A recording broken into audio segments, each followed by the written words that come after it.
Imagine a world made of pure energy, a universe where matter and antimatter collide in a constant dance of creation and annihilation. Sounds like a science fiction, right? Well, buckle up because antimatter is very real and scientists are on a mission to unlock its secrets. Everything you see around you is built from a very building block called atoms. But what if each atom had its own dark reflection? An antimatter twin with same mass but different and opposite electrical charges. That's exactly what antimatter is. When matter meets antimatter, they annihilate each other in the burst of pure energy. It's like a very tiny bomb going off, but way cooler.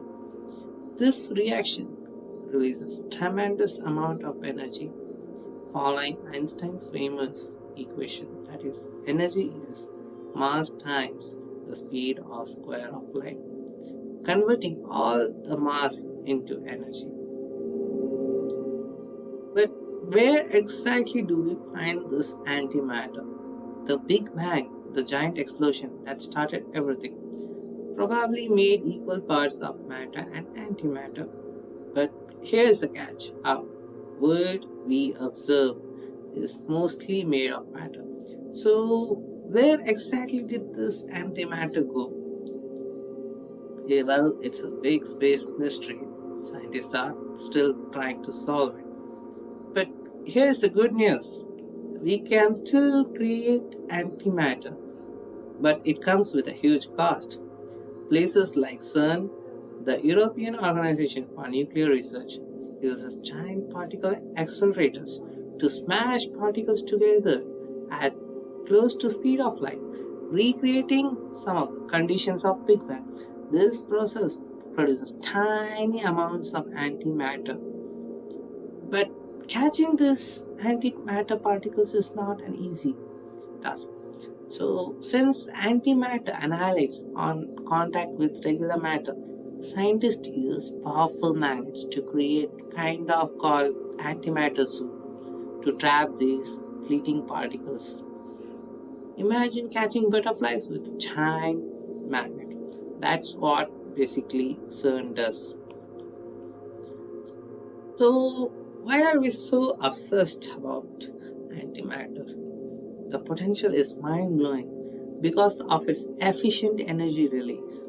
Antimatter could revolutionize space industry. Tiny amount of antimatter reacting with its matter counterpart could propel spacecraft at incredible speeds, making an interstellar travel a real possibility. But the applications don't stop there yet. Do you know that tiny amounts of antimatter is hiding in your banana? It's from a natural process called positron emission tomography, basically used in medical imaging. While we still can't harness that banana power yet, but who knows what the future holds. Maybe one day antimatter will be the key to more cleaner, sustainable, and powerful energy source. Antimatter may be elusive, but it's a reminder that the universe is full of hidden wonders waiting to be explored. It pushes the boundaries of our knowledge and inspires us to dream big. Thanks for joining us on this antimatter adventure. Let us know in the comments what other mind blowing scientific mysteries you would like to explore. Don't forget to like and subscribe for more content like this. Thank you.